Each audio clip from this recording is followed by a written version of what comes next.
Estamos en el año 2022, año de la ayuda divina. Estamos en el énfasis bimensual como es Casa de Dios y Puerta del Cielo.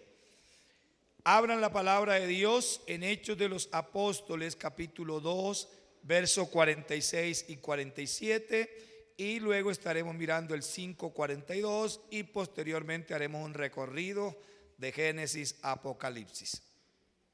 Bueno, dice la palabra del Señor en esta mañana. ¿Ya están conmigo? Hechos 2:46. Vamos a leer al unísono. Hechos 2:46 dice así: no dejaban. Yo voy a leerle en la NBI. No sé si la pueden proyectar allá en la NBI para que todos leamos unificados. Dice así: no dejaban de reunirse en el templo ni un solo día. De casa en casa partían el pan y compartían la comida con alegría y generosidad, alabando a Dios y disfrutando de la estimación general del pueblo. Y cada día el Señor, ¿qué hacía? Añadía al grupo los que habían de ser salvos. En la Reina Valera dice: y perseveraban unánimes cada día en el templo y partiendo el pan en las casas, comían juntos con alegría y con sencillez de corazón, alabando a Dios y teniendo favor con todo el pueblo, y el Señor añadía a la iglesia los que iban siendo salvos. Y el capítulo 5:42 de Hechos dice así: todos los días en el templo y de casa en casa no cesaban de enseñar y predicar a Jesús como el Cristo. Eso es el versículo 42 del 5 de la Biblia de las Américas. Y en la Reina Valera dice: y todos los días en el templo y por las casas no cesaban de enseñar y predicar a Jesucristo. Cuando nosotros estudiamos la historia de la humanidad a la luz de la Biblia, a la luz de las Sagradas Escrituras, nos damos cuenta que desde el momento en que Dios creó al ser humano, tomó una decisión: habitar en medio del ser humano, habitar con el ser humano. Sabemos que luego vino la caída, y con la caída el pecado, y con el pecado pues todos los males que aquejan a la humanidad. Con ello Adán y Eva fueron expulsados del paraíso, y luego fuera del paraíso construyen su familia cuando le nacen sus dos hijos mayores, Caín y Abel. Estos dos chicos a temprana edad, tal vez por aprendizaje de su familia, nos permiten ver a un intento que ellos hacen de mantener su relación con Dios, y lo vemos, son los primeros personajes de la humanidad a quienes vemos trayendo una ofrenda a Dios. Caín y Abel presentan una ofrenda al Señor. La Biblia no nos dice cómo ni dónde. Bueno, el cómo por lo menos lo deducimos por la actitud o por lo que Dios luego dice, pero no nos dice cómo ni dónde, pero vemos el contexto, y en el contexto nos vemos que ellos llevaron esa ofrenda a un lugar. Aunque la Biblia en Génesis no dice qué pasó con esa ofrenda, simplemente dice que a Dios le agradó la ofrenda de Abel, pero lo que da a entender el contexto es que, digamos, la colocaron en una especie de un lugar donde la presencia de Dios se manifestó, y tomó la ofrenda de Abel y fue consumida por la presencia de Dios, y la de Caín quedó allí, aspecto que le ofendió mucho a Caín. Posiblemente ese lugar fuese un altar. Tal vez sus padres tenían un altar a donde estos chicos aprendieron cómo llevar una ofrenda a Dios. El altar, cuando miramos, entonces podríamos decir que el altar fue como el primer lugar o escenario donde la humanidad empezó a tener contacto con Dios después de la caída en el pecado. Y vemos entonces, por ejemplo, cómo los patriarcas, su encuentro con Dios estaba determinado en un altar. Vemos, por ejemplo, el primer hombre, creemos que Abel y Caín lo llevaron a un altar, pero la Biblia no dice que hubo un altar. Pero luego nos ubicamos en Noé y la Biblia nos dice que después del diluvio, cuando Noé descendió del arca, Noé no salió a construir una habitación para él, una casa para él. Noé lo primero que hizo al descender del arca fue construir un altar y ofrecer de los animales que él había preservado la vida, ofreció a Dios en olor grato y fragante a Dios. Y sabemos que esa ofrenda, ese despertó, dice la Biblia que subió el olor grato ante Dios. Y cuando el olor grato subió ante Dios, dice que entonces Dios dijo: no maldeciré más la tierra, no volveré a maldecir más la tierra por causa del pecado del hombre. Y él dice, y luego Dios pone el arco iris en el firmamento y lo pone como señal del pacto entre Dios y la humanidad. Y sabemos que hoy día hay una corriente de pensamiento que ha tomado un elemento tan impactante, tan maravilloso para difundir sus ideas totalmente torcidas de la realidad, ¿no? Pero Dios puso el arco iris como el símbolo del pacto de Él con la humanidad. Y dijo: cada vez que yo vea el arco iris, me acordaré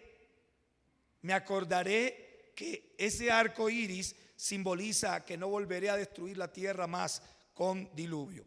Vemos luego de Noé, vemos a Abraham. Entonces podríamos decir que Noé tuvo su altar donde tenía su contacto con Dios. Pero quizás el hombre en la Biblia que lo vemos con mayor claridad y nitidez en los altares es Abraham.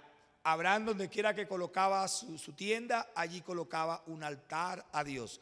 Sus sucesores inmediatos, como fue Isaac y luego Jacob, por lo menos lo vemos a ellos elaborando. La Biblia por lo menos menciona de un altar que construyó Isaac y un altar que construyó Jacob. Luego sabemos que el pueblo de Israel permanece alrededor de 450 años en Egipto, de los cuales el mayor tiempo fue sometimiento a la esclavitud.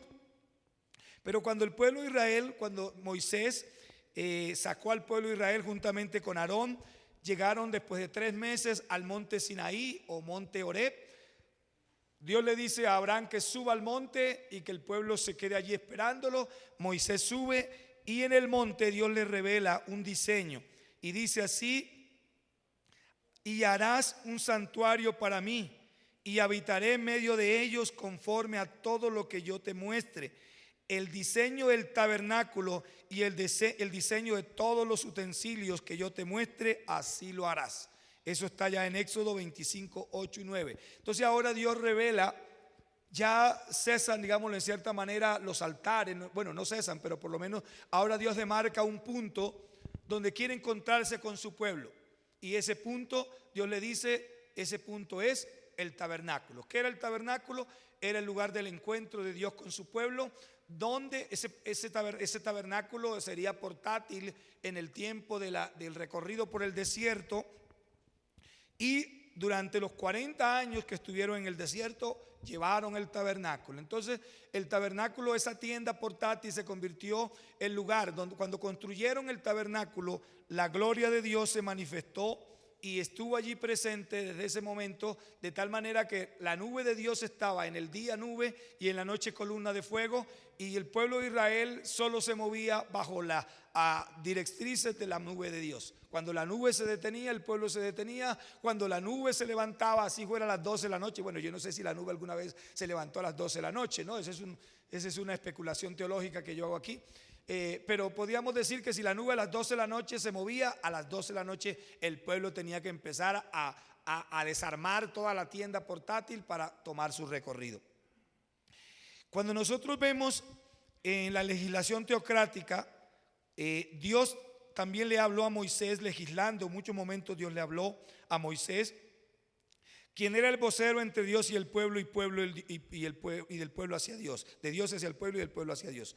Dice que Dios le dijo a los padres: estas palabras que yo te mando hoy estarán sobre tu corazón y se las repetirás a tus hijos y les hablarás de ellas en tu casa. ¿Dónde la debemos enseñar? En tu casa. Estas palabras se las enseñarás a tus hijos en tu casa, también andando por el camino, donde cuando te acuestes, ¿dónde nos acostamos nosotros? En la casa, ¿cierto? Que tenemos una cama. Cuando te levantes, ¿en dónde nos levantamos? De una cama que tenemos en la casa. Las atarás en tu mano como una señal, es decir, irán allí muy cerca de ti. Las pondrás entre tus ojos como frontales. Las escribirás en los postes de tu casa y en las puertas. ¿Dónde? La casa, la casa, la casa. Entonces, eso está allá en Deuteronomio 6, 6 a 9. El Señor entonces establece la casa como un espacio para interactuar también con su pueblo. Entonces ya hemos visto 3 lugares, ¿cierto? El primer lugar, en los altares, la casa y el tabernáculo. Dios dice, allí voy a estar, allí yo me voy a mover, allí me van a encontrar. Sabemos que Josué es el hombre que conquista la tierra. El tabernáculo fue portátil durante todo ese tiempo, y cuando Josué conquista la tierra y la distribuye, construyen en Silo el lugar de la presencia de Dios. Y en Silo, allá en Josué 18:1, allí dice que Josué construyó el tabernáculo fijo donde el pueblo de Dios iría a ir. En Silo permaneció el tabernáculo alrededor de 400 años. 400 años aproximadamente estuvo el tabernáculo en ese lugar. Pero David un día, cuando es el rey, siente un vivo deseo. Sabemos que el arca no estaba ya allí porque el arca había sido raptada por los filisteos, o en una guerra la habían perdido, y luego los filisteos la enviaron, y el arca estaba en la casa de un hombre llamado Abiatar, no recuerdo ahorita el nombre. Abinadab, gracias. Estaba en la casa de Abinadab, permaneció mucho tiempo en la casa de Abinadab, pero el arca en la casa de Abinadab no produjo sino al final muerte, porque murió Usa, el hijo de Abinadab. Pero luego el arca va a la casa de Obed-Edom. ¿Y qué produjo el arca en la casa de Obed-Edom? Bendición. O sea, porque la presencia de Dios en sí sola, aunque Dios no depende de ti ni de mí, pero la presencia de Dios en nosotros se verá reflejada en aquel que le busca, en aquel que la ama, en aquel que la desea, en aquel que llora, que gime por la presencia de Dios. Ese verá la gloria de Dios manifiesta. De lo contrario, las casas de muchos pasarán como la casa de este personaje, de Abinadab, sin pena ni gloria. Pasaremos por este mundo sin pena ni gloria. Si posiblemente alcanzamos la salvación, tal vez sí, pero el arca, o sea, hoy día sería la presencia de Dios en una casa, será manifiesta y será vista dependiendo de esa intimidad que tengamos con Él, de esa búsqueda que tengamos con Él, de ese deseo que tengamos con Él, como el salmista en el Salmo. Hay varias expresiones de la Biblia que me llaman la atención. Por ejemplo, una de ellas es: como el ciervo brama por las corrientes de las aguas, así clama, oh Jehová, el alma mía por ti. Todo aquel que tenga ese deseo, como el de la sed del ciervo, pero también dice como la tierra sedienta, que desea las lluvias del cielo, así anhela mi alma tu presencia. Pero también hay otro texto que dice: como el centinela que desea la mañana. Y yo sé que aquí hay algunos que trabajan en vigilancia, y yo no sé, cuando usted ya por ahí tipo 1 de la mañana, 2 de la mañana, le agarra el sueño y usted dice: Dios mío, ¿por qué no tengo una cama aquí? ¿Por qué no amanece, Señor? Dice: como el centinela desea el amanecer, así anhela mi alma tu presencia, oh Dios. ¿Cuántos anhelan la presencia como el centinela desea la mañana? El que desea la presencia de Dios, escuchen esto: si en tu casa, si tú deseas la presencia de Dios, si yo deseo la presencia de Dios como el centinela desea la mañana para ir a dormir, estoy seguro que tu casa no pasará sin pena ni gloria. Tu casa verá la manifestación de la presencia de Dios, porque Dios se revela, Dios se manifiesta a aquel que desea su presencia. Pero hay otra figura maravillosa que dice: como la sierva mira la mano de su señora y el siervo mira la mano de su señor, así mis ojos están puestos en ti, oh Jehová, esperando, como quien dice: dame una orden, ordéname algo y estaré dispuesto a hacerlo. todo aquel que anhela la presencia de Dios, como el siervo está mirándolo a que su amo le dé una orden o que su señora le dé una orden. Todo aquel que anhele la presencia de Dios verá la gloria de Dios. Y hay una maravillosa. Y yo creo que todos los que somos papás, ¿cuántos papás hay aquí? Y todos los que somos papás sabemos lo que es el destete de un hijo, ¿no? Y dice que como el niño recién destetado llora por la leche materna, nosotros entre los dos hijos hubo uno que no fue problema destetarlo, pero hubo uno que tenía 2 años y pico, y el problema es que cuando ellos se van volviendo grandes, en cualquier parte meten la mano y empiezan a sacar su zarapa. Sabemos que la zarapa la usan cuando van al campo, ¿cierto? Cuando vamos al campo, que llevamos la comida allá al campo para que no vaya la esposa por allá, llevamos la zarapa. Y le dicen la costa. El niño quiere sacar la zarapa. Esta es mi comida. Y la mamá tiene que estar continuamente porque él busca sacarla. Y nosotros le poníamos, lo empezamos a destetar y le decían que échele picante al seno, que échele, y él todo lo cogía, lo limpiaba y trum. Nos tocó colocarle un producto azul, no sé cómo se llama, es un líquido azul, algo así, y entonces la mamá tenía que decirle ay, ay, ay, ay. Entonces fue la única forma para poderlo destetar. Pero a la hora que se levantaba, allá llegaba la pieza de nosotros. El salmista dice que como un niño recién destetado anhela la leche maternal, así él deseaba la presencia de Dios. Ténganlo por cierto que el que anhela la leche, anhela la presencia de Dios como anhelaba la leche materna cuando era un niño, verá la presencia de Dios y verá, y su casa no pasará sin pena ni gloria. En su casa cosas extraordinarias van a pasar. En su casa, en su iglesia, si en esta iglesia deseamos la presencia de Dios de esa manera, téngalo por cierto que aquí se manifestará Dios y veremos a Dios obrando aquí señales, prodigios, maravillas y hechos portentosos. Lo veremos. ¿Cuánto lo creen? Amén. Créalo y declárelo.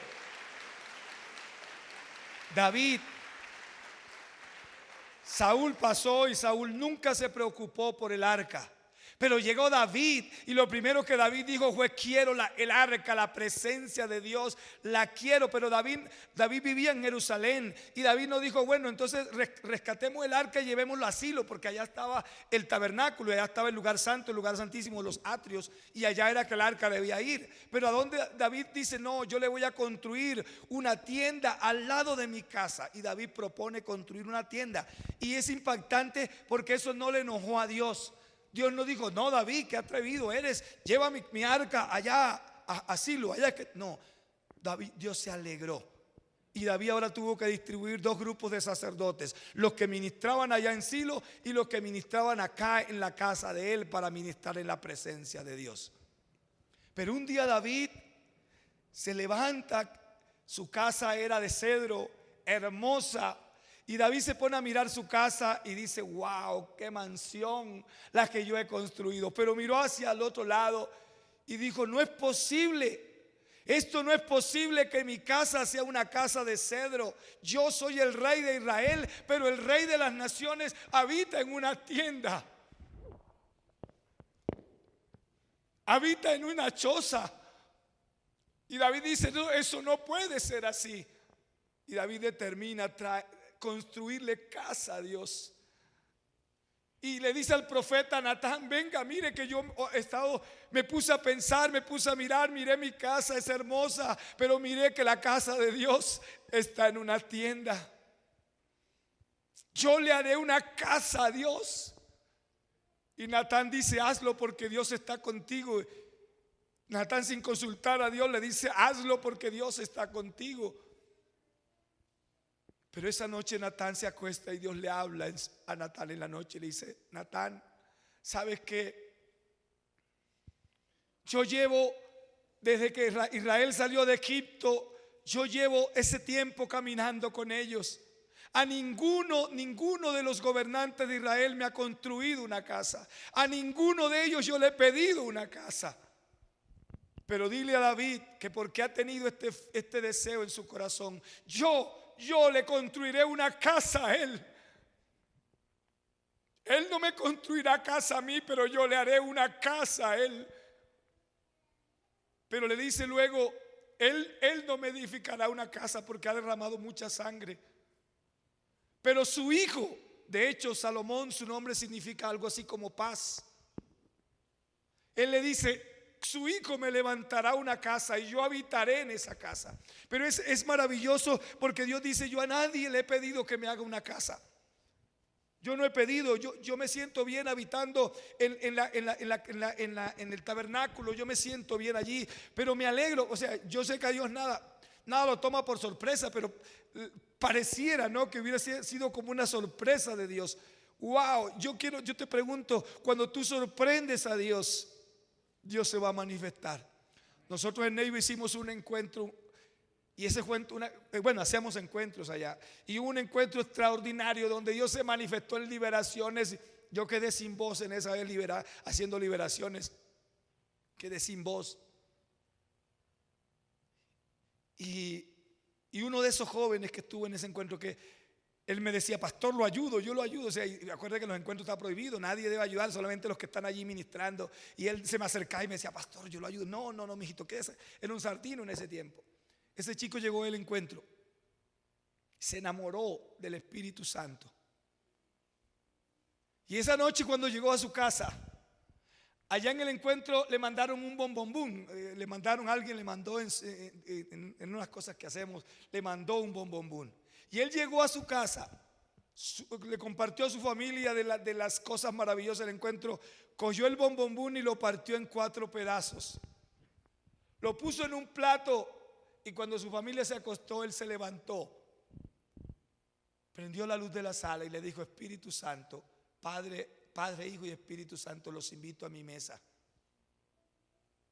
Te invito a que compartamos este bombombún.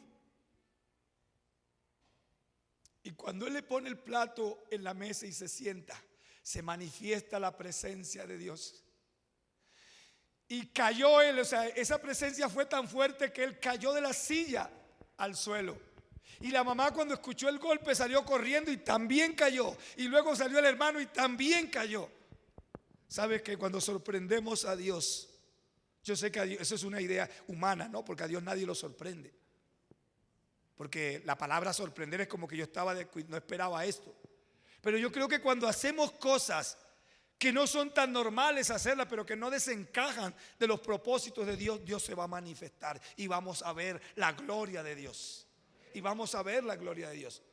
Y si quieres, empieza a hacerlo. No te estoy diciendo que le ponga un bombombún, no. Ya pídele a Dios la creatividad tuya. Señor, ¿qué quieres que yo haga? ¿Cómo quieres que yo intime contigo? ¿Qué quieres que yo te haga en la casa? Yo a veces hago unas locuras y le pongo una silla a Dios y le digo, Señor, hoy no quiero orar de rodillas. Señor, hoy quiero orar sentado aquí hablando contigo. Quiero que te sientes en esa silla.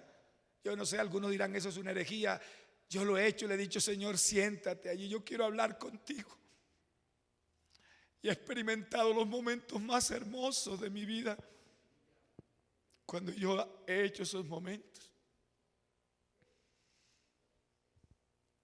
Un día, cuando hubo un tiempo en que en Armenia las convenciones pastorales había 24 horas de oración. Y en el día había un equipo de personas que convocaban de las diferentes iglesias a nivel nacional, y los llevábamos allá para que intercedieran. Pero en la noche le tocaba a los pastores interceder en turnos. Entonces cuando llegábamos nos repartían el turno y ese día yo llegué con un cansancio. Y yo empecé a orarle al Señor. Dijeron, bueno, ahora cuando lleguen a su habitación, allá van a encontrar en la puerta de su habitación cuál es su turno de oración. Y yo dije, Señor, que me toque inmediatamente o que me toque mañana a las 5 de la mañana. Señor, yo tengo mucho sueño, estoy muy cansado. Cuando yo llegué allá, decía 1 de la mañana. Yo me enfadé, yo le dije, Señor, yo no voy a orar. a esa hora yo no voy a orar, yo estoy muy cansado, eran las 11 de la noche. Yo dije, Señor, ¿en qué momento yo voy a descansar? Y me acosté bravo. No con Dios, sino bravo con la gente que había hecho la lista. ¿Por qué se les ocurrió ponerme esa hora acá? Y yo dije, bueno, no, yo no me voy a despertar, no voy a colocar despertador. Pero los que fueron a orar llegaron a la 1 y cogieron la puerta a golpe. ¡Pum, pum! Levántense, levántense, es la hora de ir a orar. Eso que se levantó con dolor de cabeza, con todo. Yo le dije, Señor, yo no quiero orar. Pero fui así como cuando el muchacho no quiere ir, pero el papá tiene el juguete en la mano allí. ¿Va o qué va? Me fui. Y le dije así como rebelde, Señor, ¿sabes qué? No voy a orar, me voy a sentar aquí y me voy a quedar dormido. Y me recosté sobre la pared. Los que han ido a Armenia saben allá en Ebenezer que está ese murito así alrededor. Y yo me senté en ese murito y de aquí me voy a quedar dormido. Me voy a quedar dormido. Me agarra el Señor en ese momento. Yo creo que no ha habido unos momentos donde Dios me ha ministrado tan poderosamente como esa madrugada. Llegó las 2 de la mañana y yo sentía que era como si el sueño se me hubiera ido, como la tristeza se me hubiera ido. Ese día yo quería gritar y saltar de alegría. Porque a veces, aunque no querramos, Dios nos está esperando.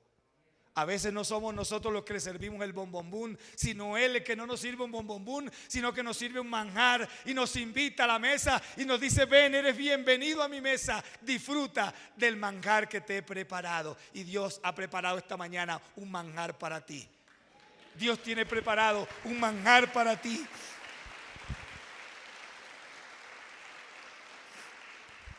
Sabemos que Salomón fue el hombre que construyó el arca, el templo, perdón. Y lo construyó, pero el diseño se lo dio Dios. Dios no le pidió a David que le hiciera una casa, pero Dios le dio el diseño a David. Cuando tú haces cosas que le agradan a Dios, Dios dice, aquí estoy, yo le voy a meter el hombro a eso. Y entonces Dios le dio el diseño a David. Y mira cómo dice la palabra de Dios allá en 1 Crónicas 28, 19. Todas estas cosas, dijo David, me fueron trazadas por la mano de Jehová. ¿Por la mano de quién? Todas estas cosas me fueron trazadas. Dios me la trazó con su mano. Dios tiene el diseño de tu vida y ha trazado el diseño de tu vida y mi vida. Dios tiene un diseño trazado para ti, para mí. Pero necesitamos ser como David, hombres que anhelamos, mujeres que anhelan la presencia de Dios. Y los que anhelan, Dios les revelará eso que trazó con su mano. Luego dice el texto bíblico, bueno, lo que me fue trazado por su mano. La construcción del templo del Salomón, el templo que construyó, Salomón fue destruido en los tiempos de Nabucodonosor. Y ahora el pueblo de Israel es llevado a Babilonia. Allá ellos empezaron a construir sinagogas. Y fue otro espacio donde Dios empezó a revelárseles a ellos, en las sinagogas. Luego regresan y Esdras construye el templo, pero no era ni la sombra del templo que había construido Salomón. Pero luego el siglo I antes de Jesucristo se levantó uno de los Herodes el Grande. Y Herodes el Grande, queriendo ganarse a los judíos, le pide construir, invierte un dinero muy grande para construirle el templo a los judíos al estilo del templo de Salomón. Y fue en ese templo donde Jesús se paseaba. Fue ese templo el que los discípulos le dijeron, mira, Señor, la belleza de ese templo. Y Jesús le dijo, no quedará piedra sobre piedra de él que no sea derribado. Y efectivamente en el año 70 Tito, hijo del emperador Vespasiano, emperador romano, destruyó. Los judíos hicieron resistencia en la guerra hasta allá no más. Y cuando se vieron perdidos, consideraron que en el templo nadie los perseguiría y se encerraron en el templo. Y los soldados, Tito quería preservar el templo como una muestra de la arquitectura de ese templo, pero los soldados, llenos de furia por la resistencia que habían hecho los judíos, lo incendiaron y ahí murieron todos los judíos que estaban encerrados y el templo fue totalmente destruido. A partir de ese momento Y antes de eso, pues las casas y el templo se convirtieron en espacios importantes. Hoy, por eso yo considero que es trascendental que la iglesia de Cristo vuelva a ese diseño bíblico, que nos congreguemos en el templo y por las casas. Ese es el tema de hoy, en el templo y por las casas. ¿Por qué es importante que nos congreguemos en el templo? Voy a dar una lista porque quiero terminar orando esta mañana. Unas 5 cosas. Primero, ¿por qué es importante que la gente se congregue? ¿Por qué es importante que usted y yo vengamos aquí? ¿Por qué es importante que todas esas sillas se llenen?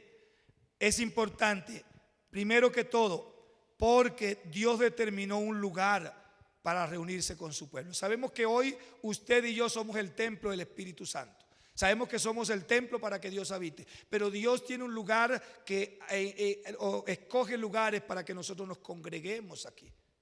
La iglesia no es este lugar, nosotros decimos de la iglesia somos nosotros. Este es el lugar, el punto de reunión donde venimos juntos a adorar y glorificar el nombre de Dios. La idea no es tanto venir aquí a pedirle, Señor, dame. La idea aquí es más bien venir y adorar juntos. Por eso se llama la asamblea, el grupo de personas. La iglesia es esa asamblea que fue puesta en un lugar aparte para adorar y glorificar el nombre de Dios. Y tomamos el texto de Éxodo 25:8, donde Dios fue el que determina y dice: y harán un santuario para mí y habitaré en medio de ellos. Allá sabemos que tenía que ver porque el pueblo de Israel estaba en el desierto y Dios dice: yo voy a estar en medio de ustedes. Pero a Dios le agradó, Dios aprobó la construcción de ese lugar manifestando su presencia. Allá en el libro de Éxodo 40, 34 al 38 dice: entonces una nube cubrió. Se está hablando del día que Moisés sí erigió el tabernáculo. Entonces una nube cubrió el tabernáculo de reunión y la gloria de Jehová llenó el tabernáculo. Y no podía Moisés entrar en el tabernáculo de reunión porque la nube estaba sobre él. ¿Dónde estaba la nube? Pero hoy, ¿dónde está la presencia del Señor? Dentro de nosotros. Ya no está sobre. La presencia de Dios ahora está dentro de nosotros. Dentro de nosotros, estaba sobre él. Y la gloria de Jehová llenaba aquel lugar. Cuando la nube se alzaba del tabernáculo, los hijos de Israel se movían en toda su jornada. Pero si la nube no se alzaba, no se movían hasta el día en que ella se alzaba. Imagínense esas directrices de Dios. Si Dios quería permanecer 20 años allí, aunque ellos dijeran: uy, yo me quiero ir, tenían que permanecer allí.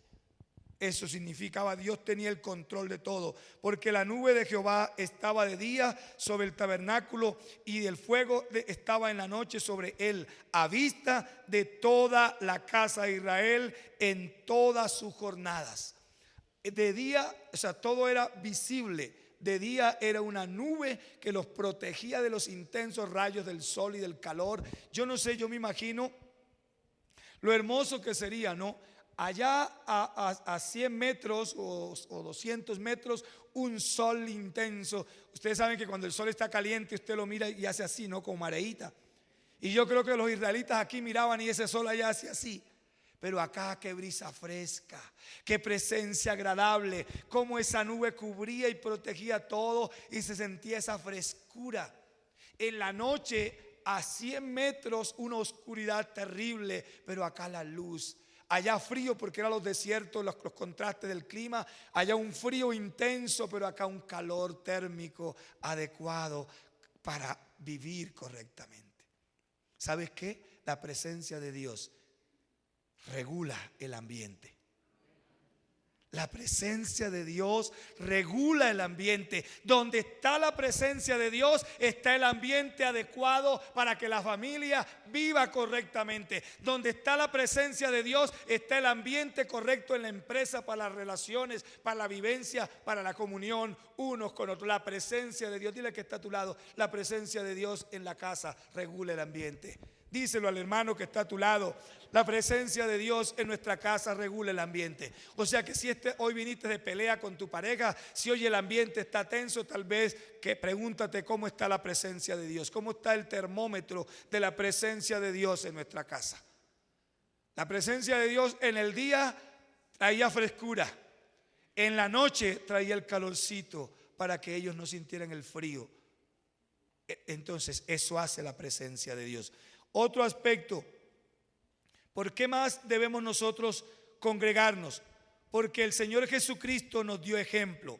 Allá en Juan 10, 22 al 23 dice: celebrábase en Jerusalén la fiesta de la dedicación. Era invierno y Jesús andaba ¿dónde? ¿A dónde iba Jesús entonces? Al templo, a adorar al templo. Él era Dios, Él era el Hijo de Dios, o es el Hijo de Dios, pero Él iba al templo a adorar. Y si lo hacía Jesús, ¿por qué no hacerlo nosotros? Miremos todos estos espacios y empecemos a orar. Señor, tú ibas al templo, tú llenabas una silla en el templo, Señor. En el templo tú ocupabas un lugar. Y qué bueno que hoy le digamos: Señor, mira, ¿dónde está la gente que ocupa esta silla? ¿Dónde están los hermanos que ocupan esta silla? Pero ¿por qué más debemos hacerlo? ¿Por qué más debemos congregarnos? Ya hemos dicho: porque Dios determinó, porque Jesucristo lo hacía, porque los primeros cristianos lo hacían aún en medio de gran persecución y peligros de muerte. Dice Hechos de los Apóstoles, capítulo 3, versículo 1: Pedro y Juan subían juntos al templo a la hora novena, la hora de la oración. ¿Quiénes subían al templo? Pedro y Juan. Los discípulos iban, a pesar de que habían matado a Jesús por lo que hacía, a pesar de que ellos eran discípulos de Jesús, a pesar de que habían dicho: tú eres de ellos. De Pedro dijeron: tú eres uno de ellos. Pero ellos dejan el lado el temor, el miedo, y van al templo a orar. Pero también podemos verlo más adelante en Hechos 5:12. Dice: y por las manos de los apóstoles eran hechos muchos milagros y prodigios en el pueblo, y estaban todos unánimes en el pórtico de Salomón. El pórtico de Salomón era un espacio dentro del templo. Había un espacio dentro del templo que le llamaban ellos el pórtico de Salomón. Y dice: allí se reunían los discípulos, allí estaban los fariseos, allí estaba el sumo sacerdote, allí estaba la gente que los atacaba a ellos, pero ahí iban ellos a adorar a Dios. ¿Quién nos ataca aquí a nosotros? Nadie. Aquí nadie ataca a nadie, creo yo. Entonces necesitamos venir a la casa de Dios. También, ¿por qué más? Porque dice la palabra, quiero mirar: porque en el templo escuchamos las enseñanzas de nuestros maestros, enseñanzas que actúan como aguijones y como clavos. Dice Eclesiastés 12:11: las palabras de los sabios. ¿Cómo son las palabras de los sabios? Como aguijones. ¿Qué produce un aguijón? Dolor, ¿cierto? Podíamos cambiar la palabra dolor por reacción. Usted está dormido y en la cama se le sube un escorpión y le da su aguijonazo, o en la casa entre las sábanas se enredó una abeja y usted está dormido, arrunchado con ese frío de acá de Bogotá, pero le mete el aguijonazo a una abeja, usted queda de pie enseguida, además del grito que va a pegar. ¡Ah! Yo creo que no hay sueño que quede allí. La palabra de Dios es como un aguijón. Eso debe ser la palabra. Y yo creo que cuando vamos a la iglesia debemos decirle: Señor, que hoy el aguijón de tu palabra penetre en mi sensibilidad y me haga quebrantar. Que el aguijón de tu palabra hoy produzca una reacción de tal manera que yo no pueda seguir como voy. Por eso debemos venir al templo, porque vamos a recibir la palabra que es como un aguijón. Pero también dice, además del aguijón, dice: es como clavos hincados. Son la palabra predicada por los maestros en la congregación, por los pastores en una congregación. ¿Qué produce un clavo? Ese clavo hincado es un clavo que sujeta la madera. Entonces el aguijón genera una reacción que me hace soltar las cargas que tengo. Se van esas cargas. Si a ti te pica una abeja bien duro, tú sueltas lo que tienes. Y una vez yo fui asesor en ventas, y una vez iba de Neiva para Baraya, Huila, y yo iba en la moto a toda velocidad y venía una abeja a toda velocidad. y se dio un choque de alta magnitud. La abeja chocó con esta parte del hombro aquí. Cuando esa abeja me clavó ese aguijón, yo sentí que todo mi cuerpo se estremeció. Yo no sé si esa abeja estaba enrasada con serpiente, pero a mí me tocó parar la moto, me dio mareo, me dio vómito. De allí en adelante me tocó irme a paso lento en la moto hasta llegar a Baraya. Cuando llegué a Baraya, llegué un negro pálido, se pone cenizo. Llegué cenizo. El señor que me va a atender me vio así cenizo y me dijo: ¿qué le pasa? Y yo: no, me picó una abeja. Entonces me mandó a comprar un producto a la farmacia y me unté y eso me quitó. Pero eso yo sentía unas ganas de vomitar. La palabra de Dios debe producir, hacer que botemos lo que no es de Dios, que nos produzca náusea, que nos produzca vómito, que nos haga sacar de nosotros lo que no es de Él. ¿Cuántos están dispuestos que la palabra de Dios produzca eso? Prodúceme, Señor, una reacción, que tu palabra me haga reaccionar como un aguijón que penetra la carne. Y dice que así son las palabras predicadas por los sabios. No porque sea yo sabio, sino porque la palabra es sabia en sí misma y la palabra debe producir ese efecto en nosotros. Pero también dice que la palabra es como el clavo hincado. O sea, el clavo que usted toma y sujeta una tabla de tal manera que después la mueve, pero no se intenta arrancarla, pero no se arranca. Es decir, que el aguijón saca lo que no es y el clavo ajusta lo que está débil. Ajusta lo que está débil. Así es la palabra de Dios y ese efecto debe producirse en nosotros en esta mañana. La palabra debe penetrar nuestra alma de tal manera que nos haga sacar lo que no es de Dios en nosotros y de tal manera que ajuste lo que es de Dios en nosotros. Adhiera a nuestra alma lo que es de Dios en nosotros. Pero también, ¿por qué no nos congregamos? Porque es un mandato bíblico. Hebreos 10:25 dice: no dejando de congregarnos como algunos tienen por costumbre. Pero yo sé que ustedes no tienen por costumbre porque ustedes están aquí. Desafortunadamente los que tienen por costumbre no están aquí y les predicamos a la silla de ellos. Pero ustedes no tienen por costumbre porque ustedes están aquí. Pero el mensaje también es para usted. Yo no voy a tomar, de ahora en adelante voy a tomar por costumbre que voy a congregarme, que no voy a dejar de congregarme. Ahora, eso era porque es importante congregarnos en el templo. Ahora, ¿por qué es importante reunirnos en las casas? Primero, porque las casas fueron usadas por Jesús para compartir el evangelio, expresar su amor, su compasión y manifestar su poder.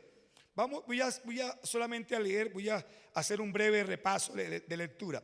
Entonces Jesús estuvo y se manifestó en la casa de Leví.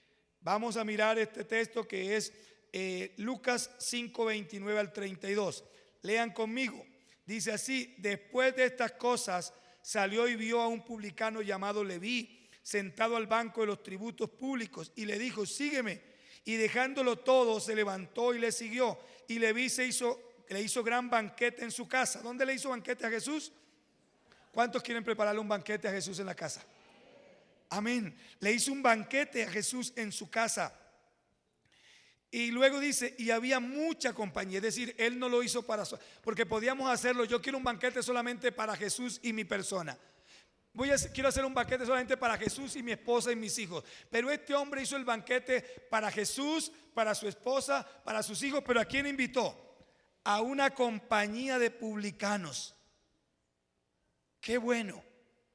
Por ejemplo, que los médicos se interesen por ganarse a los médicos, que las enfermeras se interesen por ganarse a las enfermeras, que los abogados se interesen por ganarse a los abogados, que los comerciantes se interesen por ganarse a los comerciantes, que los profesores se interesen por ganarse a los profesores, que las amas de casa se interesen por ganarse a las amas de casa. ¿Cómo crecerían las comunidades, las iglesias, si cada uno de nosotros desde nuestro frente de trabajo hiciéramos lo que hizo Mateo?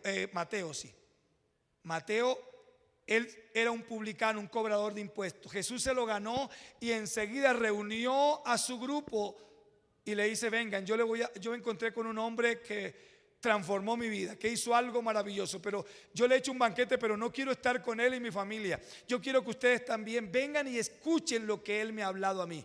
Y este hombre le convocó un grupo de publicanos. Dice y mucha compañía de publicanos y de otros que estaban en la mesa con ellos. Y los escribas y los fariseos murmuraban contra los discípulos diciendo: ¿por qué coméis y bebéis con los publicanos y pecadores? Respondiendo Jesús les dijo: los que están sanos no tienen necesidad de médicos. ¿Quiénes no necesitan a los médicos? Los sanos. Y luego dijo: sino los enfermos. No he venido a llamar a los justos, sino a quienes. O sea que nosotros somos ¿qué? Pecadores, porque aquí estamos. Por eso necesitamos de Dios. Los que no necesitan de Dios no lo buscan. Pero ¿quién no necesita de Dios? El que crea que no lo necesita. Miremos otra casa. Jesús visitó la casa de Jairo. Voy a leerles Marcos, no toda la porción completa, Marcos 5:38 al 42. Ya sabemos que Jesús iba de camino, lo vino a buscar este hombre llamado Jairo. Le dijo: mi hija está a punto de morir, ven, ayúdame. Jesús dice: si voy. Va de camino y se le atraviesa una mujer que empezó a decir: si yo tocar el borde del manto de Jesús seré sana. Y la mujer se abre paso en medio de la multitud, toca el borde del manto. Jesús siente que de él salió un poder y dice: ¿quién me ha tocado? Los discípulos le dicen: Señor, pero pues eso es absurdo que tú preguntes quién te ha tocado. La multitud te aprieta y todos estamos aquí, pero y tú dices que él dice: no, yo sentí que alguien diferente a un toque normal me tocó. Y la mujer, llena de miedo, dijo: yo lo hice, Señor. Y Jesús le dijo: vete, tu fe te ha sanado. La mujer se fue libre de su azote, de su enfermedad. Estaba allí cuando le dicen a Jairo: tu hija ha muerto, no molestes más al Señor. Pero Jesús le dijo: no temas, cree solamente. ¿Qué te dice el Señor hoy? No temas, cree solamente. Cree que lo que tú le has traído en petición esta mañana al Señor, el Señor lo hará. Cree que ese empleo que tú estás buscando, Dios lo hará. Cree que ese crédito que le estás pidiendo al banco para tu casa llegará. Y si no llega ese crédito, llegará la bendición de Dios por otro lado, pero llegará. De que llega la bendición de Dios. Cree solamente. Y leo así, dice: y vino a casa del principal, a casa del principal de la sinagoga, y vio el alboroto y a los que lloraban y lamentaban mucho, y entrando les dijo: ¿por qué lloráis? ¿Por qué alborotáis y lloráis? La niña no está muerta, sino que duerme. Y se burlaban de él. Mas él, echando fuera a todos, tomó al padre y a la madre de la niña y a los que estaban con él, y entró donde estaba la niña, y tomándola de la mano a la niña, le dijo: talita cumi, que traducido es: niña, a ti te digo, levántate. Y luego la niña se levantó y andaba, pues tenía 12 años, y se espantaron grandemente. Porque así somos nosotros. Queremos un milagro del Señor, pero cuando Dios lo hace, e incluso lanzamos palabras como esta: eso es increíble. O sea, no lo podemos creer. No podemos creer que Dios haya esto. ¿Cómo que no podemos creer? Gloria a Dios, creo que Dios lo hizo y creo que hará otras cosas mayores que estas, porque Él dice: cosas mayores sucederán. Pero nosotros decimos: eso es increíble. O sea, no se puede creer. No se puede creer. ¿Cómo que no se puede creer? Si Dios lo hizo, ¿cómo no lo vas a creer? Y el que lo hizo ayer, lo hará hoy y lo hará siempre, porque es el mismo de ayer, de hoy y de los siglos por los siglos. Jesús es el mismo. Jesús también fue a la casa de Zaqueo. Voy a leer una porcioncita nomás. Va del Lucas 19, 1 al 10, pero yo voy a leer 5 al 10. Dice: cuando Jesús llegó a aquel lugar, mirando hacia arriba, le dijo: Zaqueo, date prisa, desciende, porque hoy es necesario que yo pose en tu casa. ¿Qué es necesario hoy? Que el Señor habite en tu casa. Que el Señor habite en mi casa. Hoy es necesario. Entonces él descendió a prisa y le recibió gozoso. Al ver esto, todos murmuraban diciendo que había entrado a posar en la casa de un hombre pecador. Entonces Zaqueo, puesto en pie, dijo al Señor: he aquí, Señor, la mitad de mis bienes hoy doy a los pobres, y si en algo he defraudado a alguien, se lo devolveré cuadruplicado. Jesús le dijo: hoy ha venido la salvación a esta casa. Hoy ha venido la manifestación de mi gloria a esta casa. Hoy ha venido mi presencia a esta casa. Y bueno, Jesús se convierte en la familia de Zaqueo y hay un hecho extraordinario. Pero también quiero mirar a Jesús en la casa, una casa en Capernaum. No dice la casa de quién. Marcos, eso va a Marcos 2, 1 al 10, pero yo voy a ver Marcos 2, 1 al 5 y luego 11 y 12. Voy a leerlo así. Dice: entró Jesús otra vez en Capernaum después de algunos días y se oyó que estaba en casa. ¿Qué quieres tú que se oiga? Di conmigo: yo quiero que la gente escuche que Jesús está en mi casa. Yo quiero que la gente escuche que Jesús está en mi casa. Pero ahora dilo de esta manera: yo sé que la gente escuchará que Jesús está en mi casa. Pero di ahora: yo sé que la gente está escuchando que Jesús está en mi casa. Amén. Decláralo: Jesús está en mi casa. ¿Y para qué está Jesús en la casa? Dice: e inmediatamente se juntaron muchos, de manera que ya no cabían en la puerta, y les predicaba la palabra. Entonces vinieron a él trayendo unos a un paralítico, porque donde se sabe que Jesús está moviendo, allí donde empiezan a caer en el mar, cuando usted va al mar y empieza a ver los pelícanos, esas aves de pico grande, y usted las empieza a ver que se lanzan, los pescadores van buscando dónde ven los pelícanos lanzarse, porque ellos dicen: allí están los peces. Ustedes saben que en carretera usted le gusta entrar donde ve el restaurante lleno. Usted dice: allí están sirviendo buena porción. Las iglesias, la gente empieza a ir cuando la iglesia empieza ese avivamiento, ese despertar, ese mover. Y Dios nos va a bendecir para que aquí también se dé su mover en este lugar. ¿Cuántos lo creen? Amén. Y entonces trajeron a este paralítico que era cargado por 4. Ellos no pudieron entrarlo, lo subieron por el techo, bajaron, abrieron. Jesús le dice: grande es tu fe, como creíste. Bueno, le dice: tus pecados te son perdonados. Pero luego empieza la murmuración y Jesús al final le dice: a ti te digo, levántate, toma tu lecho y vete a tu casa. Entonces él se levantó, tomó su lecho, salió delante de todos, de manera que todos se asombraron y glorificaron a Dios diciendo: nunca hemos visto cosa igual. Di conmigo: la gente verá en mi casa cosas que no son comunes. Verá la gloria de Dios descender en mi casa. Amén y amén. Y por último, porque en el tiempo de los apóstoles, porque es importante reunirnos en las casas, porque en el tiempo de los apóstoles las casas jugaron un papel preponderante en la expansión del reino de los cielos. Los apóstoles iban de casa en casa compartiendo con alegría y generosidad. Dice: de casa en casa compartían el pan y compartían la comida con alegría y generosidad. Hechos 2:46. En Hechos 2:47 dice: en las casas alababan a Dios, alabando a Dios y disfrutando de la estimación general del pueblo. Dice en Hechos 2:47, la parte B, que Dios daba el visto bueno, aumentando diariamente el número de discípulos.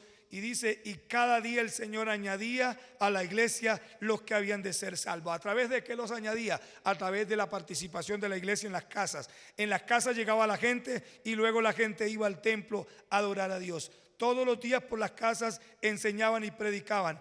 Y dice: y todos los días en las casas no cesaban de enseñar y predicar a Jesús como el Cristo.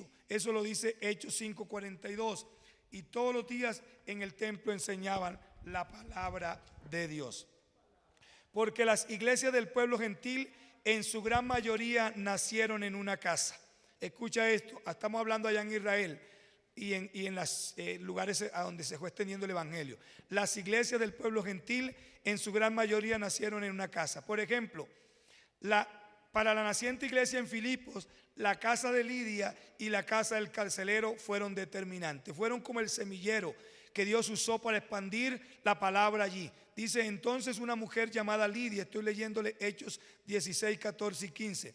Entonces una mujer llamada Lidia, vendedora de púrpura de la ciudad de Teatira, que adoraba a Dios, estaba oyendo, y el Señor abrió el corazón de ella. ¿Qué necesitamos hoy día? Que el Señor abra el corazón de las personas para que estuviesen atentos a la palabra que Pablo decía. Y cuando fue bautizada, es decir, esa mujer recibió la palabra, se bautizó enseguida con su familia. Y dice Pablo, y nos rogó, bueno, en este caso es Lucas el que está escribiendo, y nos rogó diciendo si habéis juzgado que yo sea fiel al Señor, entrad en mi casa y posad. Y nos obligó a quedarnos en su casa. Pero luego del carcelero dice Hechos 16:34, y él tomándolos, está hablando cuando ya Pablo, la cárcel se abrió y los presos no se fueron, y tomándolos en aquella misma hora de la noche, les lavó las heridas, y enseguida se bautizó él con todos los suyos, está hablando del carcelero, y llevándolos a su casa, les puso la mesa, se regocijó con toda su casa de haber creído en Dios. Pero también miremos otras cosas. La iglesia en Corinto nació en la casa de un tal Justo, pero oponiéndose y blasfemando estos, les dijo, sacudiéndose los vestidos, estoy leyendo Hechos 18, 6 al 8, vuestra sangre sea sobre vuestra propia cabeza, yo soy limpio, desde ahora me iré a los gentiles. Y saliendo Pablo de allí se fue a la casa de uno llamado Justo, temeroso de Dios, la cual estaba junto a la sinagoga. Y Crispo, el principal de la sinagoga, creyó en el Señor con toda su casa. ¿Con quién creyó? Y muchos de los corintios oyendo creían y eran bautizados. Pero luego dice también, se habla de Priscila y Aquila, allá en Romanos 16, 3 y 5 dice, saluda a Priscila y Aquila, mis colaboradores en Cristo Jesús, que expusieron su vida por mí, a los cuales no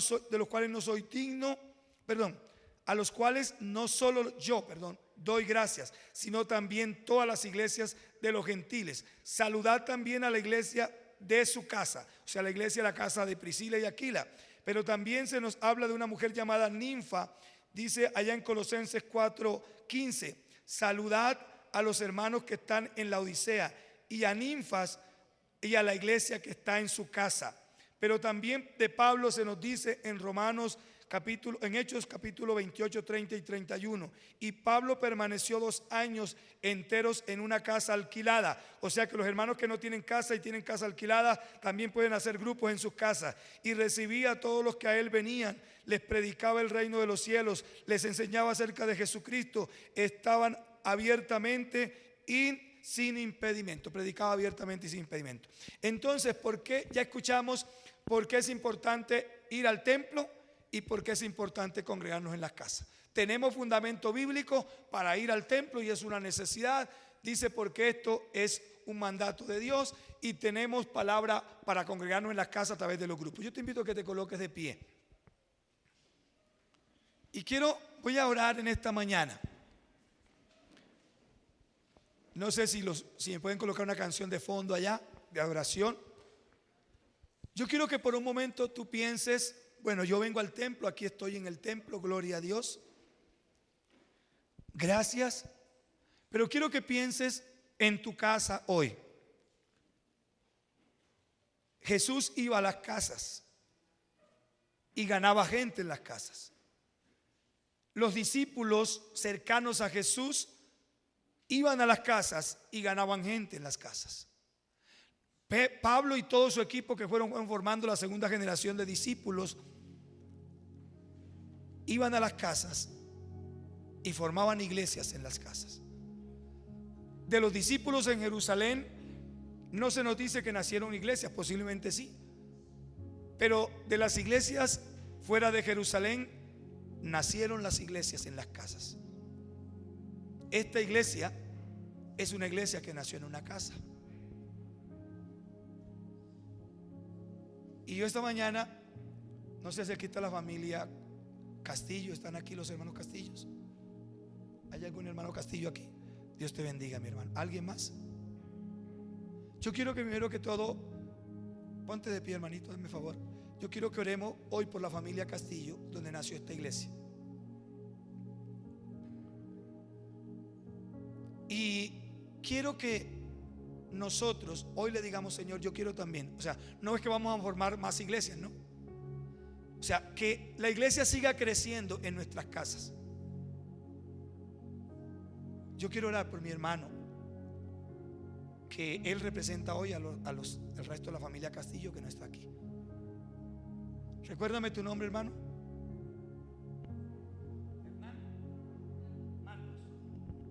Padre, yo te doy gracias en estos momentos. Aquí está el hermano Marcos representando a la familia Castillo. Esta iglesia hace 40 años, cuando el hermano Marcos, papá, y la hermana Rosita, que ya partió a tu presencia, aceptaron a un grupo de pastores, tal vez que venían acá, un grupo de líderes desde la Fragüita, creo que venían acá a predicar. Y esa iglesia nació en una casa. Esta es una iglesia de casa. Yo bendigo al hermano Marcos como papá. Bendigo a los hijos a los que yo he escuchado sus nombres, Señor. A Marcos, que está aquí hoy con nosotros, a Alfredo, a Claudia, a William, a Elizabeth y a los otros que yo no conozco sus nombres, Señor. A Hernando, Señor, y creo que hay una joven en Estados Unidos. Señor, yo coloco a cada uno de los hijos que han nacido de ellos, las esposas o la esposa de cada uno de ellos, los hijos de cada uno de ellos. Señor, gracias por esta familia que un día abrió las puertas de su casa. Y ese gesto se convirtió en una iglesia. Gracias, Dios, por ese gesto de la familia Castillo que abrió las puertas de su casa. Gracias. Pero hoy yo te pregunto a ti, amado hermano, amada hermana. Yo voy a hacer la invitación. Todo aquel que quiera que su casa se convierta en apoyo a esta iglesia, teniendo un grupo en su casa, levanta tu mano. Yo quiero orar por ti en esta mañana. Alguien de los que está aquí dice: yo quiero que mi casa yo quiero invitarles que pasen acá al frente. Los que levantan la mano, que le dicen: yo quiero que también mi casa un día, esta casa nació no les dé temor, pasen acá al frente. Jesús visitaba las casas. Escuchen esto: Jesús iba a las casas. Dile: yo quiero que tú vayas a mi casa. Yo sé que Jesús está en tu casa porque tú eres cristiano. Jesús está en tu casa. ¿Hay alguien más que diga: yo quiero que en mi casa haya un grupo? Yo no estoy diciendo que ya mañana lo vas a abrir, pero el Señor ve la intención, recuerde, en el corazón. O sea, por lo menos la Biblia no nos dice, Jesús, el Padre dice: yo a nadie le he pedido que me haga un templo. A nadie le pedí que me haga un templo. A nadie le pedí que me hicieran una casa. Pero por cuanto David tuvo el deseo de hacerme la casa, Dios le dice: te voy a dar el diseño. Y Dios le da el diseño a David. Tal vez eso se tomó unos tiempos, unos años. ¿Hay alguien más de los que está aquí que diga: yo quiero, Señor, también, yo quiero un grupo en mi casa? Tal vez no mañana, pero yo quiero un grupo en mi casa, Señor. Esta iglesia es una iglesia de casa. Esta iglesia es una iglesia que nació en una casa. Y una forma de seguir alimentando el crecimiento de esta iglesia son los grupos en las casas. A veces la gente, tú lo invitas acá y tiene prejuicios con el templo, pero tú lo invitas a tu casa, es tu primo, es tu hermano, es tu amigo, es tu vecino y posiblemente a tu casa. Padre, mira a estos hermanos. Yo declaro que así como un día David tuvo un plan en su corazón, que en su casa estuviera el arca, hubo un fuego en el corazón de David.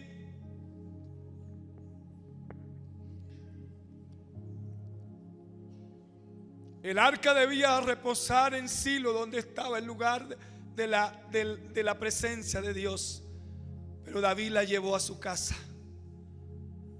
Sabemos que tú estás en las casas de mis hermanos. Eso yo creo eso, porque si ellos son hijos tuyos, tú debes estar en la casa de ellos. Pero Señor, ellos hoy te dicen: yo quiero arreglarte un lugar en la sala de mi casa para traer a mis vecinos, como lo hizo Mateo. Mateo invitó a su gente para llevar a Jesús a la casa y luego que Cristo les predicara la palabra. Tú dices: Señor, yo quiero que mi casa se abra para un grupo de vida. Gracias. Yo los bendigo, Señor. Los bendigo con toda bendición espiritual. Y declaro, Señor, que el deseo que está en el corazón de ellos un día se haga realidad. En el nombre de Jesús. Amén y amén. Demos un aplauso.